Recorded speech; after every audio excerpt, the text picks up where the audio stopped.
Hey everybody, welcome to Haylett RV. My name is Josh, and man, I'm happy. I got a very good one for you today. It's only 5,375 pounds, so something that a tow package half-ton or a big class SUV like an Excursion or something will yank around no problem. It's a 24 RLXL Wildwood. It's a 2020 model that was literally never used, unfortunately. Well, unfortunately for them, very fortunately for you, because you're getting effectively a new RV at a used RV price tag. They did a couple little minor things to it, like they added a bigger entry handle for easier come and go. They had moved all their stuff into it and just never had the opportunity to go camping. My understanding was, work scheduling conflicts, basically, and they just said, I guess maybe we'll try again some other time. Hey, Haylett, you want to buy our camper? We said, sure, we're a Wildwood dealer. I know this thing. It's an awesome model, and I always try to be fair. I want to get a couple little, extremely minor glitch things out of the way. There's nothing scary, nothing structural. Everything's in good working order. The 12-volt fridge, the air, the furnace, the fireplace, all that stuff here. If you're looking for, if you're a first-timer, looking for a nicely towable, smaller camper, or if you're getting rid of the family bunkhouse, you want to get something for just one or two of you to run around, get all over this thing.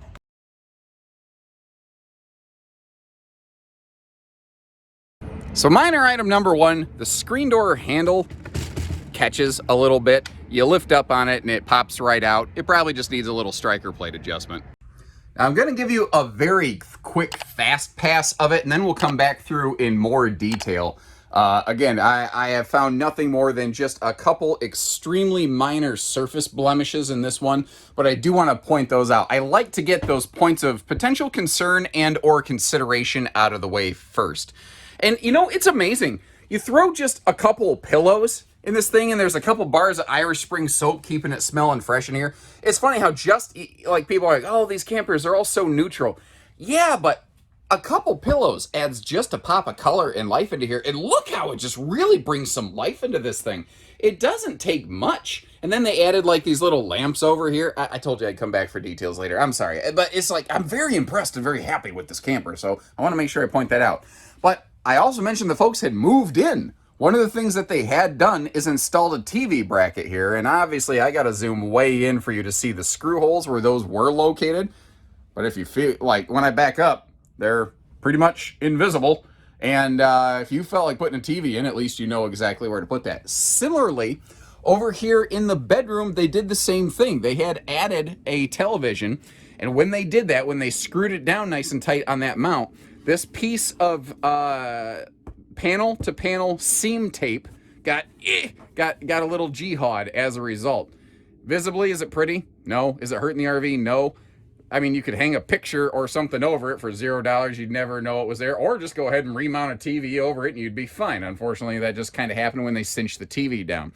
Similarly, on the opposite side of the bed over here, I noticed that this wall panel, I'm going to guess from hot cold expansion, looks like a couple staples popped. You can see how it's jutting out a little bit. Now, this isn't a result of leaking because there would be mold spores and bumpy bumps on the wall, which is a technical term, by the way. This is just a couple staples popped loose, probably when the RV compressed from getting cold. I'm not excited about that. It's not hurting anything. It wouldn't faze me too awful much. You could just put a new piece of seam tape on it, staple it down, put some liquid nail or something under that, and be good to go. That's all I can find. Other than that, this thing is, in some ways, better than factory fresh. Holy cow. All right, so back to the details. This is where I almost got myself off track earlier. This is, again, I think that this is one of the very best. It's one of my personal top 5 floor plans for first-time couples campers for so many reasons, because it brings with it a lot of really good features. There's a lot of space. There's a lot of more storage than meets the eye originally. We'll get into all that in just a minute. The windows make it feel large, but it's not so big that it's like really imposing for first timers and towing. A good tow package half-ton or again equivalent large class SUV, and you're going to be good to go here. That's one of the things about this. Now, it's I say it's a good camper for first timers, but veteran RVers have been purchasing this floor plan just as commonly as well, for good reason. It's a very good layout. Now, this was built with the optional centralized air conditioning. That's not a standard feature on this model, but that will help keep, especially since, you know, you've got a private middle bathroom, you've got a walk-through bath with a front bedroom. You need that central air to make sure all the rooms stay cool. And you see where they added, again, a couple minor personal touches. They added a couple pillows there. They put down like some command strip sticky stuff so that these lamps could stay there. All you have to do is just plug them in when you get to your destination. And to show you how little this was used, after they did that, they literally never even took the little plastic guard off the lamps after they put them in there. Like, it's sad to me that the previous owners didn't get to enjoy this, because it's a beautiful coach. It could be a lot of fun. It's going to be a very good opportunity for the next people that come along, though. We've already kind of made a quick fast pass through it. Let's start looking at some storage, and I think I'm actually going to start up here and work you around the RV. Notice that over here in the kitchen, you've got shelving in that overhead cabinet. And again, you're going to see that the microwave, the refrigerator, that's a 12-volt compressor-driven refrigerator, by the way. One of those newer, faster-cooling, larger things. The oven, none of this was used. Space for a wastebasket. That's all normal. But when we get over here under the sofa, you see that under this entire sofa, the side stands, it's all pure storage. And something Wildwood is very good at doing is including these handy little pull-out tote things in their dinettes so that you can, like, the storage can come to you. You don't have to go crawling around to get to the storage. Now, if you're sitting back here on the sofa, this is basically your point of view. If you choose to add a television, this floor plan is not like one of those big giant super slide rear living rooms where the TV is like a football field away. Everything is fairly close to you. I think you could probably get probably a 32-inch TV or something up there pretty easily. You could potentially put it on a swing arm bracket so that if you wanted to, you could angle it over here toward the dining area. You got the electric space heat and Tootsie toaster down below there, giving us some electric heat without burning up the propane. It's a 5120 BTU space heater, basically. And that is a full, what I call true U-dinette, where it's like about 7 foot long or something like that. So if you have a guest, they can definitely sleep on there. Now you see the big panoramic windows. We got our slide side breeze windows, but we've also got these awesome blackout shades. I'm going to talk more about this outside, but take note of the fact that it's got that white backer. That will really do you a heck of a job when it's scorching hot outside. And there is not light bleeding through the top of the slide. That is an accent light up there. They just didn't go with the disco blue rave lighting that so many other manufacturers seem like they always want to use. A couple other details here that I really love, like both sides of the bed, both sides of the sofa, household, USB plugs. Like, there is so much good detail in this thing. Oh, you know what? I don't know that you've had a really good look at the kitchen closed up. I'm sorry. I've been bouncing all around in this thing like a pinball machine. Let me give you just a second to just kind of take that in before we head back over to the bathroom space there, which, by the way, there is a sliding pocket privacy door there as we go through. Speaking of which, passing right through where that would be. This was not built with the optional ceiling skylight. That is something that we do all the time here at Haylett RV, by the way. It helps a taller person like me stand in the shower because this is a 6.5 foot tall camper in terms of the ceiling height. So without that, I'll actually demonstrate for you here. It's going to get a little tight. So like walking around at my height, this is 6.5 above me, by the way. So it's pretty comfortable walking around. When you step into the shower, though, very quickly, you see that I'm bouncing against the ceiling. Now, it's close. It's very close. There does have to be a little bit of a step up for some shower plumbing code reasons. Everybody has a different feeling about that. It's not going to stop me from camping. I would prefer that to have a skylight if it were me. But could I get through a weekend of just going like that a little bit in the shower? Most of the time your head's ducked down anyway. I could make it work, but that's up to you folks. I'm just trying to give you the best idea possible of what you might be walking into here. So let me get you flipped back around, because you notice that nice shower curtain that they added here. Well, this camper actually has two. This has a retractable plastic kind of thing here. that a lot of people really don't care for. Obviously, the previous owners didn't. They put up their own little shower rod. So you have a choice. Now, this is kind of nice over here. This bathroom, just like the living room, has more storage than you realize. And folks, man, how much? I mean, you're buying the toilet paper. You get the camper for free, ladies and gentlemen. Come on. I joke, obviously, but you get the idea. There's a lot of space in here. Now, if I flip us around a little bit, you see that it's a full walk-through bathroom. We have all kinds of leg space. You can stand up and get dressed in here. We have dedicated, because those shelves that we looked at, they weren't that deep. So over here we have some very nice dedicated linen space, which is really, really handy. And moving us a little bit further, actually up into the bedroom door, you see our little sink area. Now what's nice is when you're in front of the sink, you're not balancing over the toilet or something. This is a very big, very spacious, very comfortable bathroom area, something that I really like. Now, moving back up into the bedroom, past another sliding privacy door. We already talked about the little spot there on the wall with the TV mount. If you don't remember that, back the video up just a little bit. Again, household and USB outlets on both sides of the bed.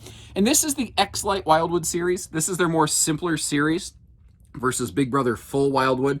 So the bedroom is slightly smaller, scaled down just a tiny bit, but you got some hanging closet space, you got your side stands, you got a bed, you got windows with those nice privacy shades. What else do you really need here?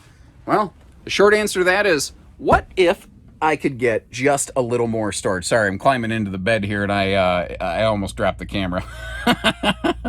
So giving you a look, opening that up, that is some serious hanging storage space. That right there, holy cow, folks. Once again, in a more basic, you could call this entry-level camper, but frankly, I call this smarter class camping. Because if you really list out everything that you want and need to have a lot of fun camping, I think it pretty much checks the boxes. Holy cow, too. What a what? Tyler? When did you get in there? Time travel. 10-4. What do you think? That's a beautiful floor plan. I tell you what, after I write this number, a couple calls are getting made. Roger. Well, Tyler's over here apparently checking it in, getting our stock number put on the front here. I guess he's already got plans on some people he's calling for. Maybe you can, we'll make it a race. We'll see who can dial the digits faster. Anyway, what I was saying is, beautiful day before I saw the door open from what I thought was Luke Skywalker using the Force. She looks just as good today, I think, as when she was brand new. This was during a generation where Wildwood had 3 beautiful shades of brown, brown, and browner on their exterior. That is one of the things that I always recalled on this one. Interesting note here. This skin, though, is actually a little bit thicker than some of the stuff they're using today. It's a 0.03 inch thickness versus a 0.024. Because of that brown skin potentially soaking up a little bit of extra sunshine, they didn't want it expanding and causing stress and leak points. Power awning with LED lighting. You see the larger entry handle, the larger folding handle on the door over here. That is something that the previous owners put on for some easy come and go. What was factory standard, though, were those handy stable steps. And again, these folks had it ready to rock and roll. You got the bug screen there on the furnace exhaust. I think I would just put a matching screen over there on the water heater cover and call it macaroni. Now, as we back up here, a couple really cool things. One of the things I really like about Wildwoods are these guys right here. The JT Strong Arm Stabilizer bars. These things are the truth, man. They will take the herky-jerky wiggle-jiggle out of this thing like you wouldn't even believe. And okay, I do have a question, though. What the heck is that screw doing? What is it doing? Why is it even there? Why would they leave that there? That's stupid. Whatever. It's not a big deal. It literally doesn't hurt anything, but it sure doesn't help anything. Whatever. Large front pass-through here under the compartment. More of the Irish Spring. The thing smells beautiful inside, by the way. Another thing that's kind of cool. Just the little touches, the little hanging things to keep all of your tools and stuff for the trailer, like the jack cranks and stuff. And you see the little drill bit adapter? You can go into what we call cordless jack mode and put your jacks up and down rapid fire a lot faster than power jacks, actually. Portable side panel, portable side solar panel prep. Portable panel prep. Oh boy. I think you know what I mean, but It's like I feel like I just had a stroke or something, and suddenly I can't say words. Words are hard. Now, we talked about the thicker sidewall skin. It actually has an even thicker nose skin at 0.06 inches, so that it won't buckle in from wind buffeting, and stones will bounce off of it far better. It's basically, the entire nose is very similar to the strength and the thickness of the diamond plate that you see down here. Just some of it's smooth and good looking, basically, versus looking like military grade. Power tongue jack does the heavy lifting for us. Battery's obviously still alive and kicking. Battery disconnect switch down there is another thing that I really like on these, because when it's in storage, it'll keep that 12-volt fridge from soaking and sucking everything dry. Magnet holdbacks on those baggage doors, by the way. Now, all these big, beautiful windows obviously help the living room look and feel much larger. But what you might not realize, you can kind of see it at the top of that back window. You see that white band at the top? The blackout roller shades that are equipped on this RV, they have a white backer on them, so that if you you do want to pull those down, it will really help bounce a lot of sunlight off of the window and keep it from soaking into the RV and smoking you out of the place and sweating you to death. Spare tires never seen the light of day. The roof is walkable, doesn't have a ladder, but I'm going to give you a peek up there real quick. Not that it's going to take long, because everything up here still looks absolutely factory fresh. Like, you can see how the seals, you know, it's not moldy, it's not grody, it's not rotted out. It hasn't had a tree branch punch through the roof or nothing. Looks good. Now, again, we are a Wildwood dealer, so if you like what you see here, but you want one brand new, or if this gets picked off, which I suspect will probably be very quickly. I'll be really shocked if this lasts through the weekend, but that's just estimation based on the way things have been going. We can get you these brand new. So to help you understand what they look like, I'll leave a link for that in the video description, where you can see what they look like today, which is not terribly dissimilar. Really, all they've done is kind of change the color on the paint of the metal. And for the most part, not a whole lot of features have changed. This is a really good model they didn't have to go messing around with. And if you're one of the lucky people that gets a chance to grab this wallet, well, I guess there's only going to be one lucky person that gets a chance to take this home. There you go. I'm rambling. I'm going to wrap this up. Thank you as always. We can get you financing. We can do hitching. We can do all that stuff for you. When you're ready, we're ready. So take care, stay safe, have fun, and happy Haylett camping, everyone.